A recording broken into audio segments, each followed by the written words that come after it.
Hello everyone, welcome back to my channel BSc Tutorials. How's you all? Hope you all are fine.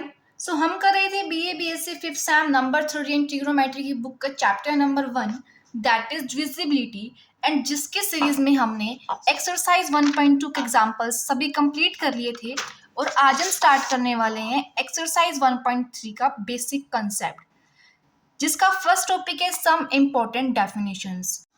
So let's start the lecture. So जो first definition है वो है unit. As name से clear है, unit means one. So इसकी डेफिनेशन को समझने के लिए हमें दो नंबर लेने पड़ेंगे एंड वो नंबर होने चाहिए सेट ऑफ इंटीजर्स में से. ओके, सो हमने दो नंबर ले लिए A and B that belongs to the set of integers and these two numbers are called unit when their product equals to one. Okay, ये कंडीशन सेटिस्फाई होनी चाहिए. जो दो नंबर्स हमने लिए उनका प्रोडक्ट अगर वन के इक्वल है देन हम कहेंगे कि ए एंड बी ये क्या है, यूनिट. अगर हम बात करें नेचुरल नंबर की देन ऐसे दो नंबर जिनका प्रोडक्ट इक्वल टू वन होगा सो वो नंबर है only one. One into one that equals to one. So in case of natural number one is a unit. And in case of integers, there exist two pairs. The first pair is 1 and 1. इन दोनों का product भी क्या होगा, 1. And -1 into -1, इन दोनों का product भी क्या होगा, 1. So in case of natural number, 1 is the only unit, and in case of integers, 1 and -1 are only units in integers. Okay, now moving on to the next definition, that is of prime number. Okay, prime number. कोई भी एक non zero integer लिया हमने, let that p, and इस integer को हम prime number कब कहेंगे, उसके लिए हमारे पास दो कंडीशंस हैं. जो कंडीशन फर्स्ट इज ये जो इंटीजर होगा ये ग्रेटर देन वन होना चाहिए. Okay, and the second condition is ये जो नंबर p है that is divisible by one and itself. सिर्फ क्या होगा, जो हमने इंटीजर लिया है वो डिविजिबल होगा वन से एंड खुद से मीन्स p से. इसके अलावा इसका कोई भी डिवाइजर नहीं होगा. सो हम इस p को क्या कहेंगे कि p क्या है हमारे लिए, prime number. Okay, this p is not exactly divisible by any number except one and itself. अगर हम बात करें प्राइम नंबर्स की सो वो क्या है, 2, 3, 5, 7, 11, 19 एंड सो ऑन. एंड एक बात याद रखने वाली क्या है कि इस प्राइम नंबर्स में जो 2 है that is the only even prime number and बाकी सभी क्या होंगे, ऑड. 2 ही एक ऐसा है number that is even prime number. Now the next definition is of composite number. हमें पता है कि कंपोजिट नंबर क्या होते हैं, प्राइम नंबर के अपोजिट. जैसे प्राइम नंबर में क्या होता था, हमारे पास नंबर के सिर्फ और सिर्फ दो डिवाइजर होते थे. First one is one and second the number itself. लेकिन कंपोजिट नंबर में क्या होते हैं, हमारे पास one and the number itself, इन दोनों को छोड़कर बाकी डिवाइजर्स भी होंगे. फॉर एग्जाम्पल अगर हम लेते हैं नंबर 18, अगर हम इसके फैक्टर्स देखें तो वो क्या होंगे, 1, 2, 3, 6, 9 एंड 18. हम यहाँ कहेंगे कि 18 क्या है, कंपोजिट नंबर है. क्यों, क्योंकि इसके फैक्टर जो हैं 1 एंड 18 को छोड़कर बाकी भी हैं 2, 3, 6 एंड 9. एंड अगर इसके फैक्टर्स फॉर एग्जाम्पल हमने एक नंबर ले लिया दैट इज 3, 3 के फैक्टर क्या होंगे, 1 एंड 3. अब 3 में क्या है कि इसका फैक्टर क्या है, एक तो 1 है और ये नंबर खुद है 3. सो इसे हम क्या कहेंगे, प्राइम नंबर. एंड जिसके factors 1 and the number itself को छोड़कर अदर फैक्टर्स भी हों उसे हम क्या कहेंगे, कंपोजिट नंबर. ओके, एंड अगर कोई नंबर कंपोजिट है तो वो ना तो हमारे पास यूनिट होगा ना ही वो प्राइम होगा. Now the next definition is of को प्राइम और रिलेटिवली प्राइम। वैसे तो ये आपने जो है एक्सरसाइज 1.2 के बेसिक में भी देखा था कि को prime and relatively prime numbers कौन से होते हैं। सो यहाँ भी हमारे पास डेफिनेशन आई हो, तो समझते हैं होता क्या है। कोई भी दो नंबर हैं, उन्हें हम दो नंबर हैं ए एंड बी, इन्हें हम को प्राइम और रिलेटिवली प्राइम कब कहेंगे?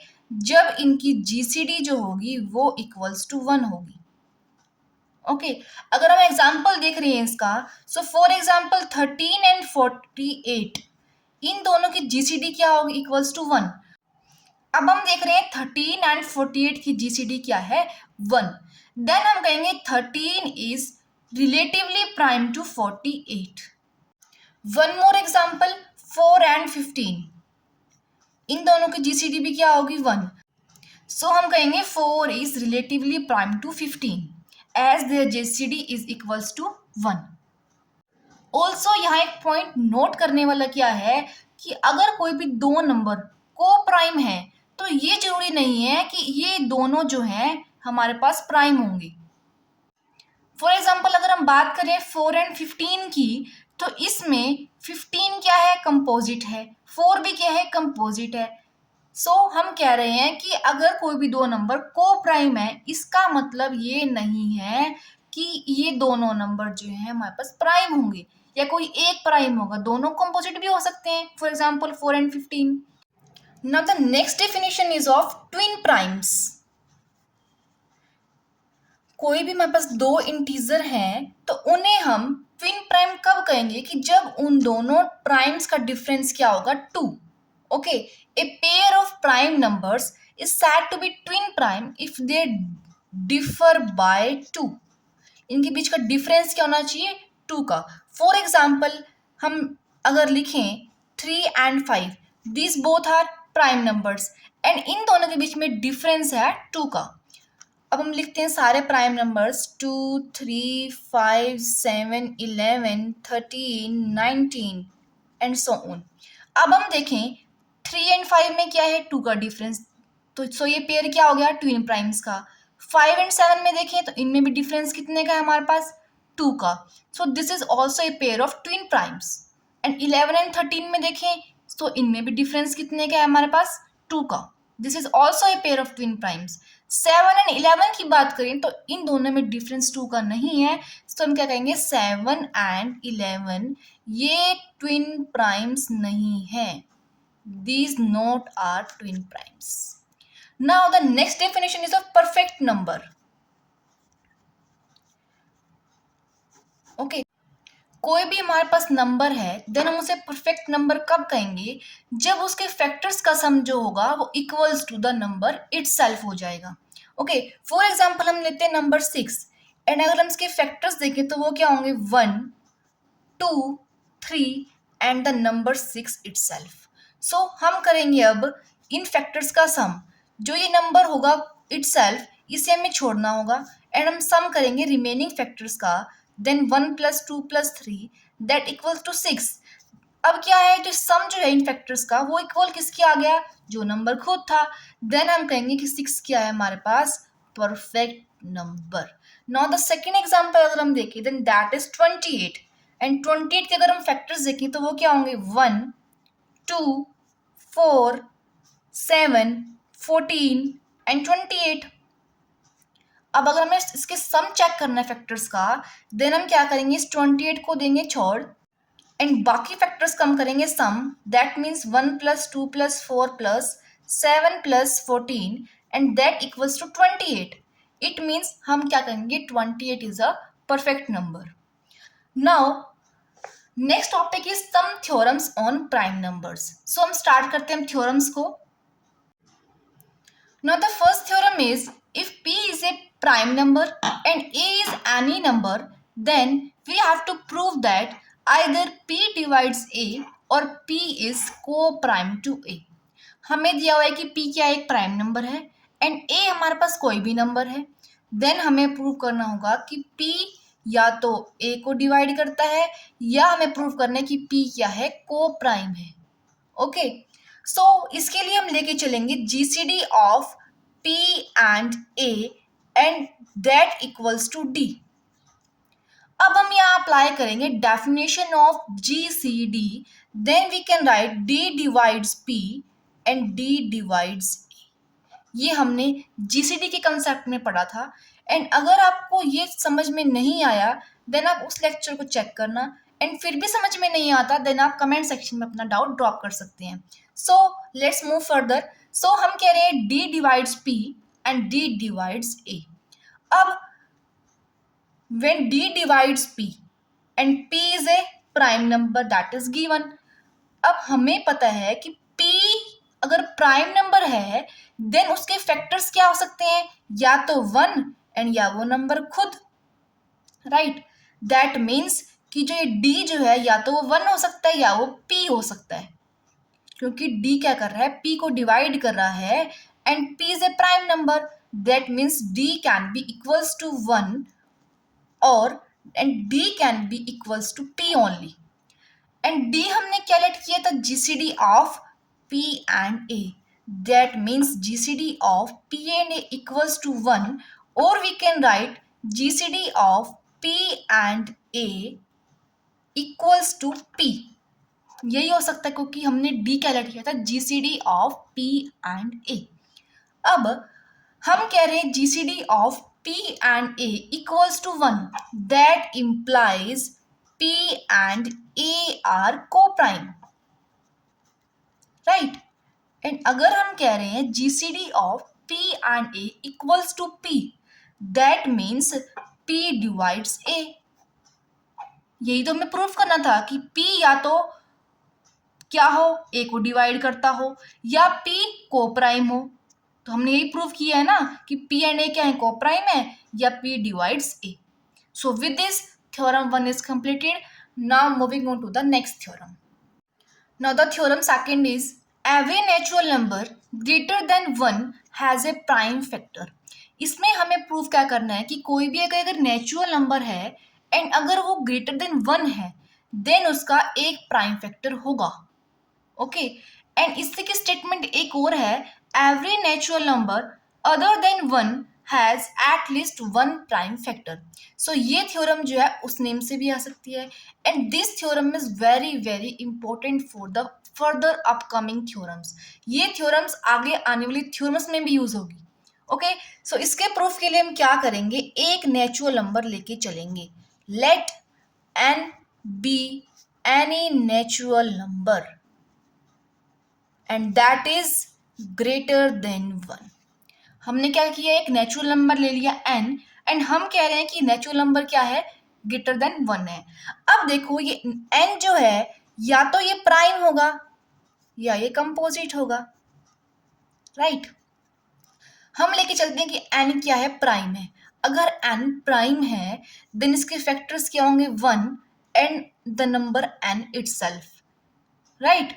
और अगर हम कह रहे हैं कि n क्या है, कंपोजिट है, देन इसके फैक्टर्स 1 एंड n तो होंगे ही एंड अदर फैक्टर्स भी एग्जिस्ट करते होंगे। सो हम लेट कर लेते हैं, let p be that factor, b with the least factor of n।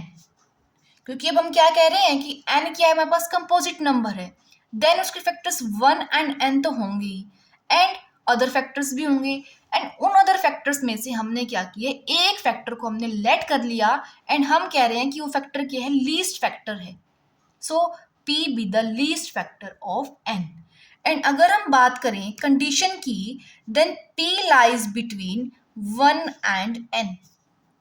क्यों, क्योंकि n का लीस्ट फैक्टर क्या होगा, 1 एंड ग्रेटेस्ट फैक्टर क्या होगा, n itself. Then p lies between 1 and n, that implies p is greater than 1 and less than n.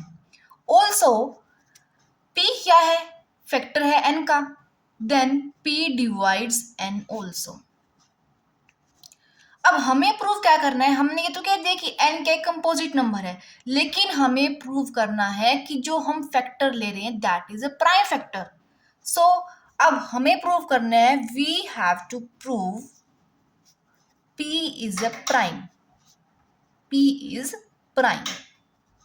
लेकिन इसके लिए हमें कॉन्ट्राडिक्शन लेके चलेंगे। हम सपोज क्या कर लेंगे कि p क्या है, प्राइम नहीं है। We suppose that P is not prime, and अगर वो प्राइम नहीं है that implies P is composite. यही होगा ना, अगर वो प्राइम नहीं है देन क्या होगा, कंपोजिट होगा। एंड अगर वो कंपोजिट है देन उसके फैक्टर्स भी एग्जिस्ट करते होंगे 1 एंड P के अलावा। एंड उन फैक्टर्स को, उन इंटीजर्स को हमने लेट कर लिया P1 and P2। And same ये कंडीशन हमने यहाँ पे अप्लाई कर दी, एंड हम क्या लिखेंगे, P1 lies between 1 and P, also P2 lies between 1 and P। यही होगा। P का जो लीस्ट फैक्टर होगा वो क्या होगा, 1, एंड ग्रेटेस्ट फैक्टर क्या होगा, P itself, then P1 and P2 lies between 1 and P। अब देखो, हमें पता है कि मान लो हमने ले लिया 6, and 6 can be written as 3 cross 2। क्यों, क्योंकि 3 एंड 2 क्या है, इसके फैक्टर्स हैं। Similarly we can write P equals P1 into P2 because P1 and P2 are the factors of P। Also अब हम यहाँ पे अगर डेफिनेशन अप्लाई करें डिविजिबिलिटी की, देन हमने क्या प्रूव कर दिया, P as some integral of P1। Okay, then we can write P1 divides P by the definition of divisibility, by definition of divisibility। Okay, and अब हमने कहा था कि P divides N, कहा था ना ऊपर। अब हमारे पास दो कंडीशंस आ गई, P1 divides P and P divides N, then we can say P1 divides N। कह सकते हैं ना हम, अगर P1 P को डिवाइड करे एंड P N को डिवाइड करे that implies P1 divides N। Also अगर हम इस कंडीशन को देखें then we can write P1 is less than P, कह सकते हैं हम। अब देखो, हमने कहा है P1 divides N, it means P1 क्या है, N का फैक्टर है। ऑल्सो हम कह रहे हैं कि P1 क्या है, P से लेस है। इट मीन्स कोई एक ऐसा फैक्टर एग्जिस्ट कर रहा है N का that is less then P1। लेकिन हमने ऊपर क्या लेट किया था कि P क्या है, लीस्ट फैक्टर है N का। सो ये क्या हो गया, contradiction. So it contradicts with our choice of P। So हम क्या कहेंगे कि P क्या है, प्राइम है। P कंपोजिट नहीं है एंड P क्या है, प्राइम है, क्योंकि हम जो है कॉन्ट्राडिक्शन लेके चले थे। देखेंगे, हमने कोई एक नेचुरल नंबर लेट किया था that is N and that is greater than 1 also. अब वो नंबर प्राइम भी हो सकते हैं, कंपोजिट भी हो सकता है। अगर वो प्राइम है देन उसके फैक्टर्स 1 एंड N होंगे, कंपोजिट है देन उसका एक अदर फैक्टर्स भी एग्जिस्ट करेंगे, एंड वो फैक्टर हमने लेट कर लिया P, then P lies between 1 and N, then हमने ये कंडीशन भी लिखी है। अब हमें प्रूव करना था कि जो फैक्टर हमने लेट किए हैं वो क्या होगा, प्राइम होगा।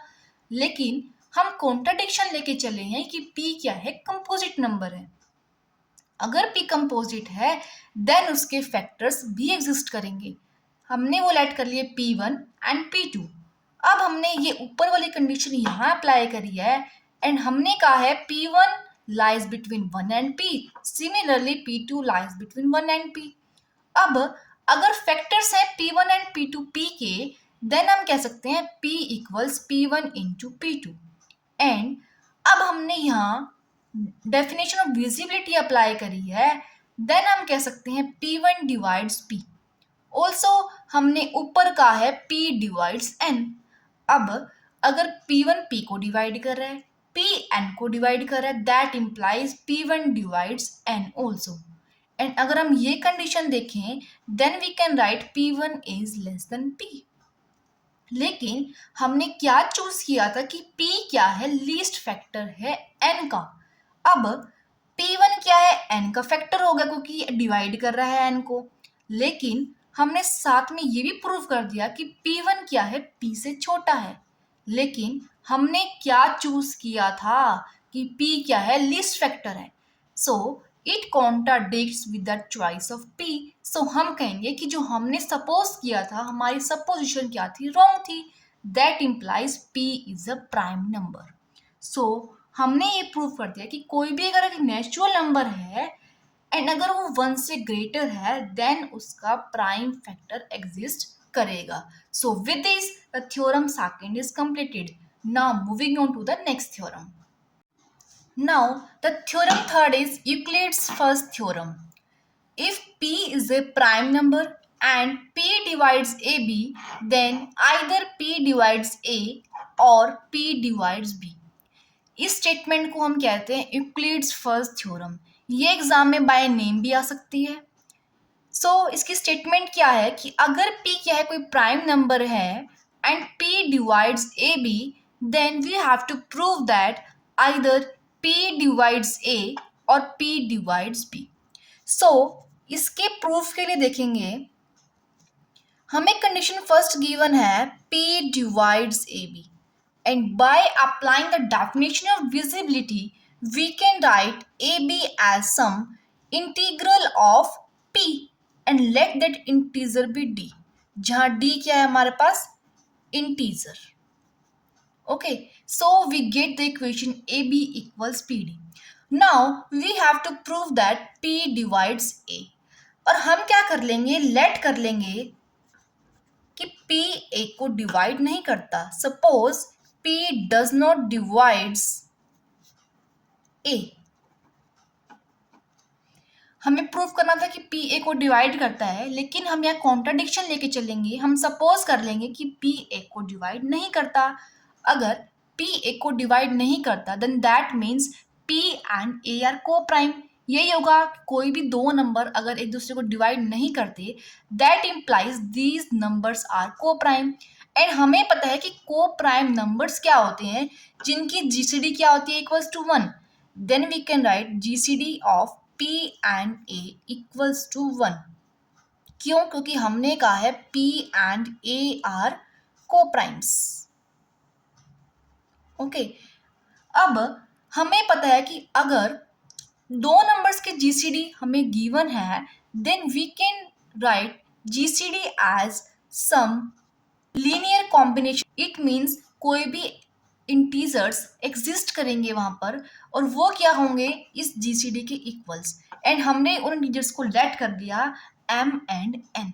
Then the linear combination becomes p into m and a into n। हमने क्या किया यहाँ पर, m एंड n इंटीजर्स हमने यहाँ पर लेट किए हैं। अब हम क्या करेंगे, दोनों साइड्स b से हम मल्टीप्लाई कर देंगे, then that becomes b equals pbm plus abn।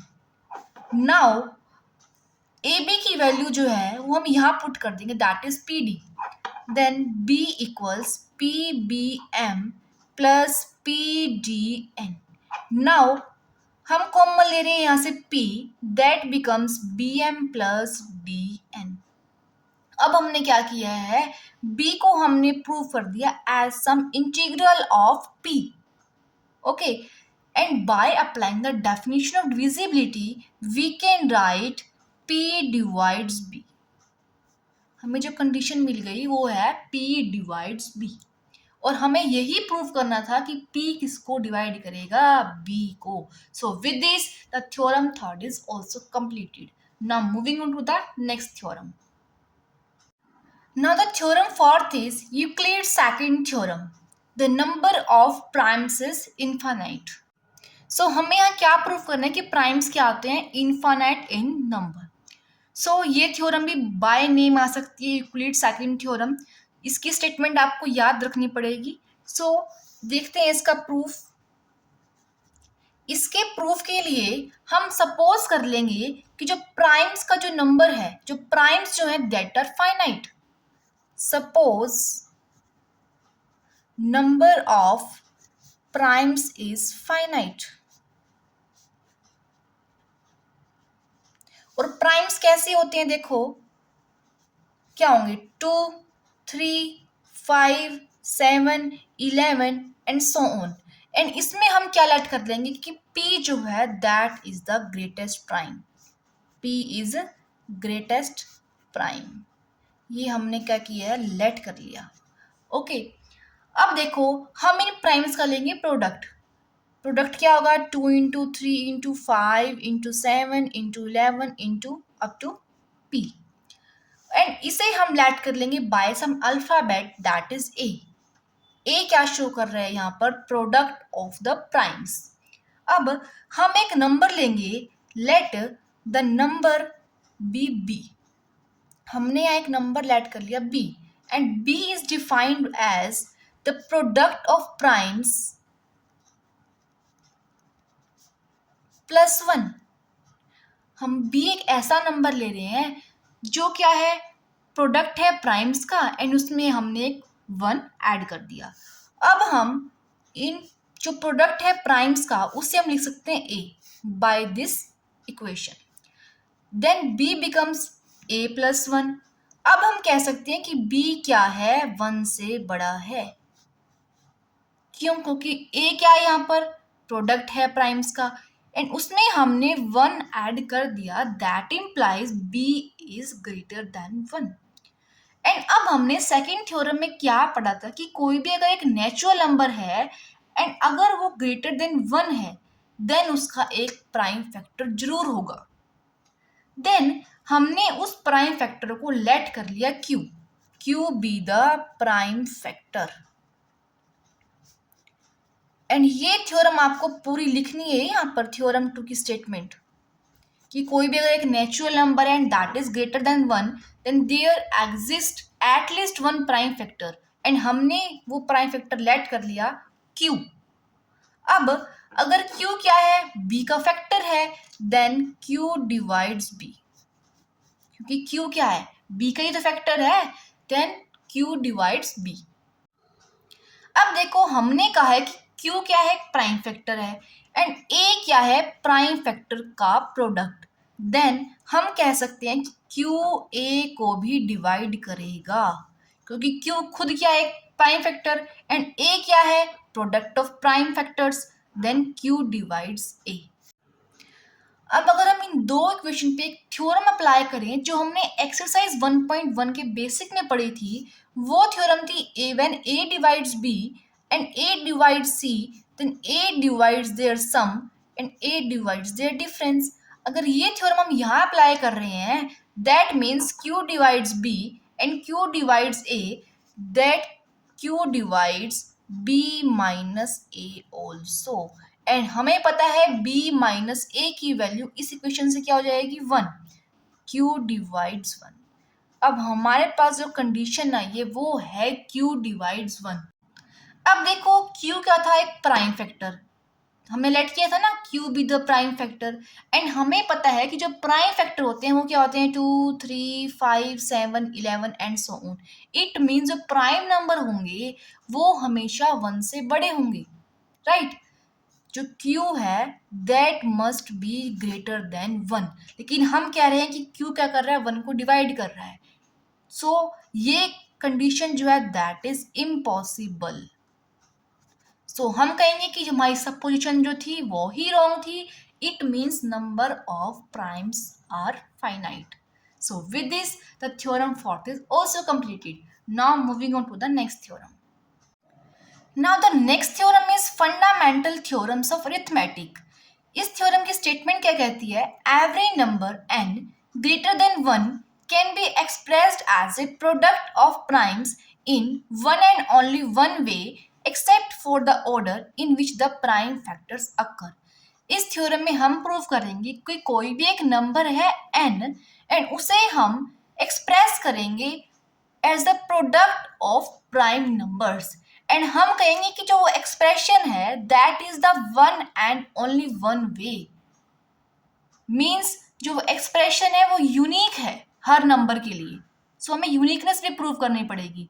सो इसके प्रूफ के लिए हम लेके चलते हैं एक number, let n be any natural number and that is greater than 1। अब हमने एक नंबर लेट कर लिया है n एंड हम कह रहे हैं कि वो नंबर क्या है, ग्रेटर देन 1। अब अगर हम यहाँ थ्योरम नंबर सेकंड अप्लाई करें, उसमें हमने क्या पढ़ा था कि कोई भी अगर एक नंबर है and that is greater than 1, then उसका एटलीस्ट 1 प्राइम फैक्टर जो है वो एग्जिस्ट करेगा। सो आपको यहाँ पर थ्योरम सेकंड की स्टेटमेंट लिखनी होगी एंड देन हम कहेंगे कि n का कोई एटलीस्ट प्राइम फैक्टर होगा एंड हमने लेट कर लिया कि वो प्राइम फैक्टर क्या है, P1।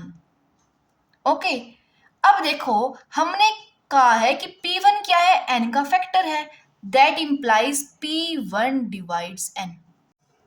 अब अगर हम यहाँ डेफिनेशन अप्लाई करें डिविजिबिलिटी की, then we can write n as some integral multiple of P1। n can be written as integral multiple of P1 and let that integer be n। और हम यहाँ कह देंगे कि n1 is less than n, that implies n is greater than n1। यही condition है ना। अब देखो यहाँ n1 जो है that can be equals to 1 and can be greater than 1। ये n1 जो है वो कभी भी 1 से लेस नहीं होगा, क्योंकि हमने कहा है, हमने जो लिया है वो है n1 क्या है, positive integer. So n1 can be equals to 1 and can be greater than 1। n1 not n। Okay, अब देखो अगर n1 1 के इक्वल है then n becomes p1, right, which is the required result। And if n1 is greater than 1, then by using theorem second again we get कि n1 का कोई एक prime factor होगा। सो हम उस प्राइम फैक्टर को ले लेंगे p2। Let that factor be p2। p2 is the prime factor of n1। अगर p2 n1 का फैक्टर है then p2 divides n1। p2 divide करेगा ना n1 को। अब देखो अगर हम यहाँ डेफिनेशन अप्लाई करें डिविजिबिलिटी की, then n1 can be expressed as some integral multiple of p2 and let that integer be n2। अब हम इस n1 की वैल्यू अगर हम यहाँ पुट करेंगे then we get n equals p1 p2 into n2। अब हमने यहाँ क्या एक्सप्रेस कर दिया है, जो नंबर n था that is a product of prime factors with a number that is n2। And अगर हम इस n2 की बात करें यहाँ पर, और कंडीशन हम यहाँ लिख देते हैं कि n is greater than n2। Obviously बात है कि n क्या है, प्रोडक्ट है p1 p2 एंड n2 का। सो n जो होगा n2 से तो ग्रेटर होगा ही। सो अब हम यहाँ केस लेंगे n2 can be equals to 1 and n2 can be greater than 1। ये याद रखना कि n2 जो होगा वो 1 से लेस नहीं हो सकता, क्योंकि जो हम इंटीजर लेते हैं that must B greater than 1। Okay, अब n2 या तो 1 है then n becomes p1 into p2। so this is the required result because हमने यहाँ नंबर n को शो कर दिया as the product of primes that is p1 and p2। if n2 is greater than 1, then using theorem second again we can say कि n2 का कोई एक prime factor exist करेगा एंड हम कह रहे हैं कि वो प्राइम फैक्टर है p3। p3 is the prime factor of n2। So अगर p3 फैक्टर है n2 का then p3 divides n2। Okay, अब अगर हम यहाँ डेफिनेशन ऑफ डिविजिबिलिटी अप्लाई करें again, then we can write n2 as some integral multiple of p3, let that integer be n3। Okay, हम कह देंगे कि n2 is greater than n3। यही होगा। अब अगर हम इस n2 की वैल्यू हम यहाँ पुट करेंगे देन हमें मिलेगा n equals p1 p2 p3 into n3। यही मिलेगा ना। देन हम क्या शो कर रहे हैं कि जो नंबर n है that is the product of primes so हमें वही मिला है P1 into P2 into P3 into N3, लेकिन हम जब कंडीशन लिखेंगे that is N1 is greater than N2 is greater than N3 and up to so on. Similarly हमें ये स्टेप्स रिपीट करते जाने हैं। फॉर एग्जाम्पल अगर हम यहाँ इस N3 की बात करें then N3 can be equals to 1 and can be greater than 1। So same steps हमें यहाँ रिपीट करने होंगे।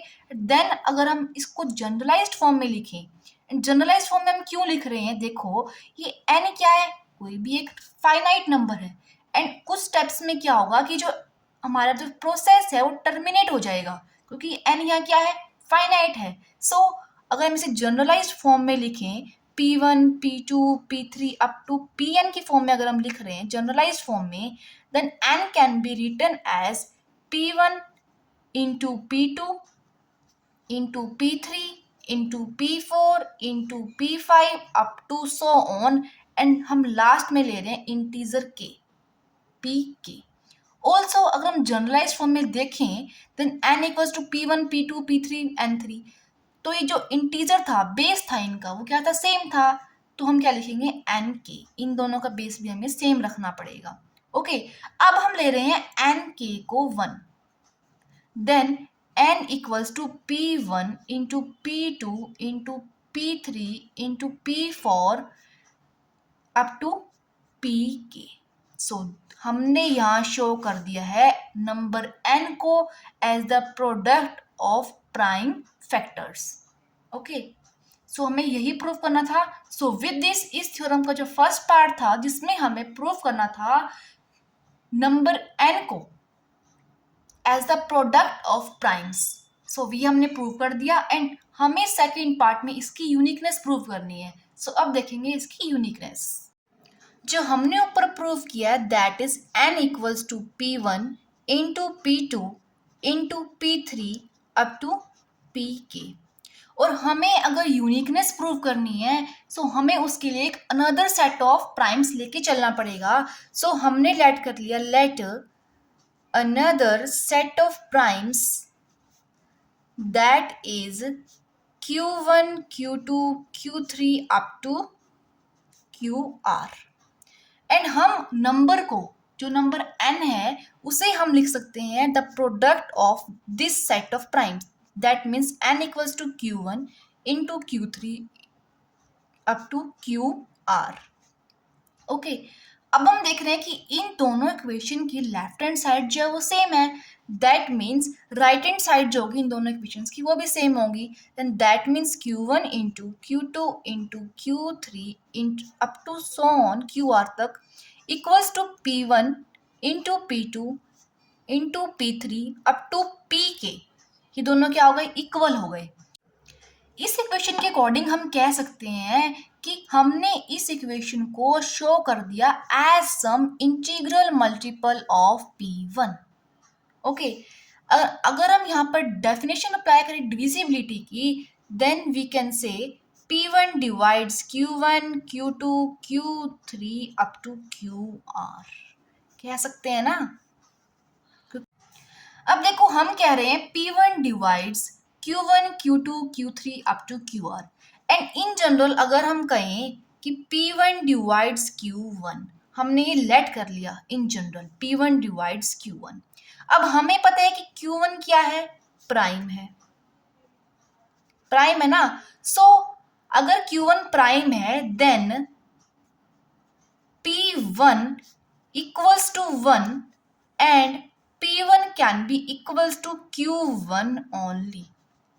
हमें पता है कि कोई भी अगर एक प्राइम नंबर है देन उसके फैक्टर्स क्या हो सकते हैं, या तो वो 1 होगा या वो Q1 होगा, वो नंबर इटसेल्फ।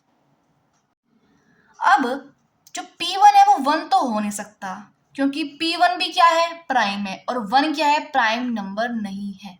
सो P1 1 के इक्वल नहीं हो सकता, that means P1 equals to Q1। हमें जो इक्वेशन मिली है that is P1 equals to Q1।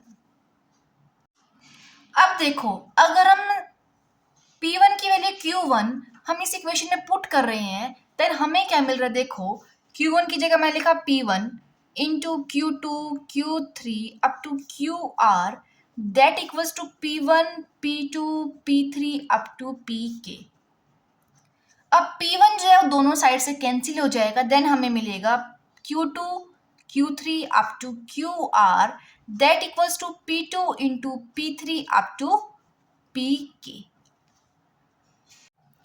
अब अगर हम सेम स्टेप्स रिपीट करेंगे, फॉर एग्जाम्पल हम कहें अगर हमने इस प्रोडक्ट ऑफ प्राइम्स को शो कर दिया as some integral multiple of P2 and similarly हम कहें P2 divides Q2 Q3 up to QR and similarly हम कहें P2 divides Q2 and Q2 क्या है, प्राइम है, that means P2 can be equals to 1 and can be Q2।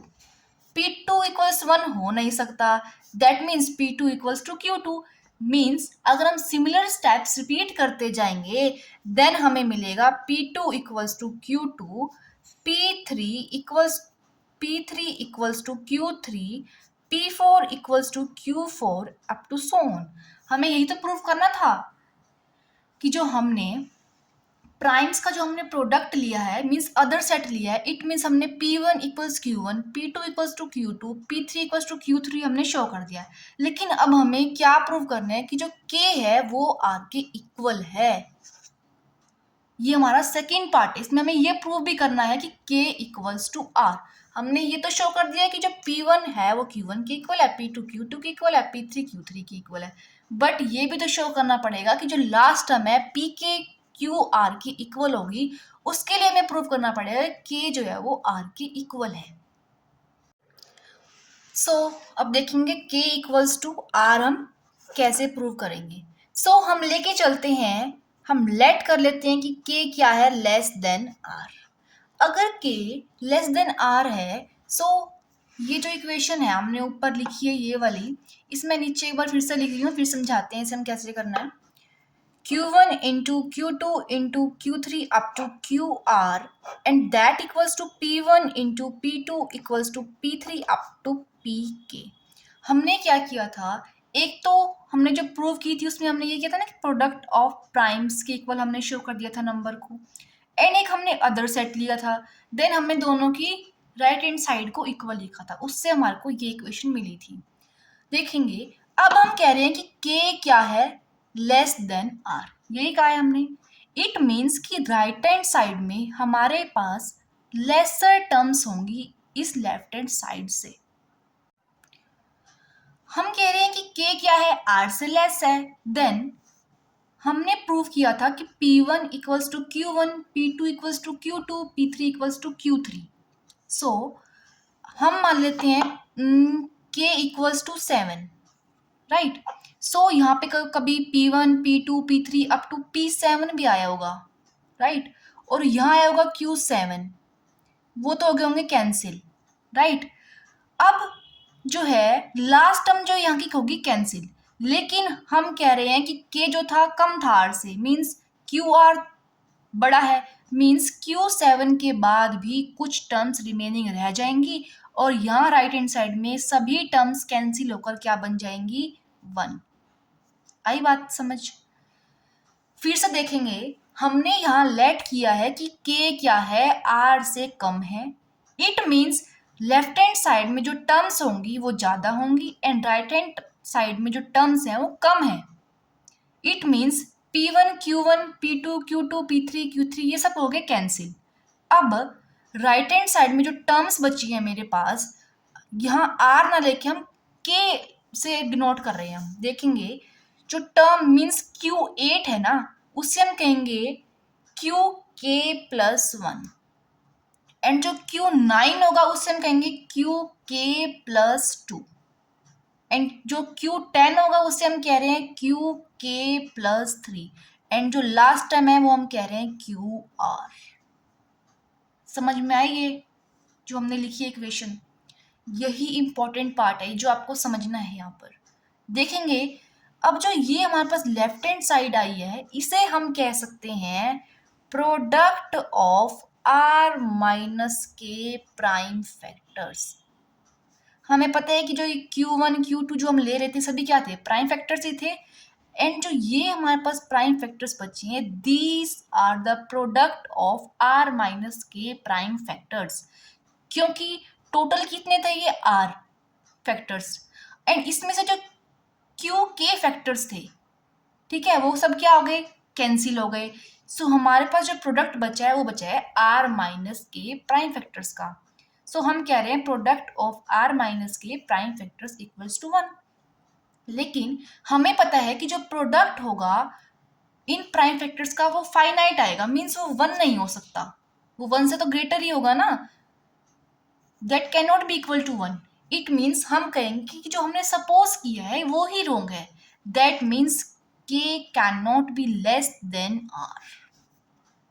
Similarly हम कह सकते हैं अगर हम लेंगे कि k जो है that is greater than r, उस केस में हम क्या कहेंगे कि राइट हैंड साइड में जो टर्म्स हैं वो हमारे पास ज़्यादा है एंड लेफ्ट हैंड साइड में टर्म्स कम है।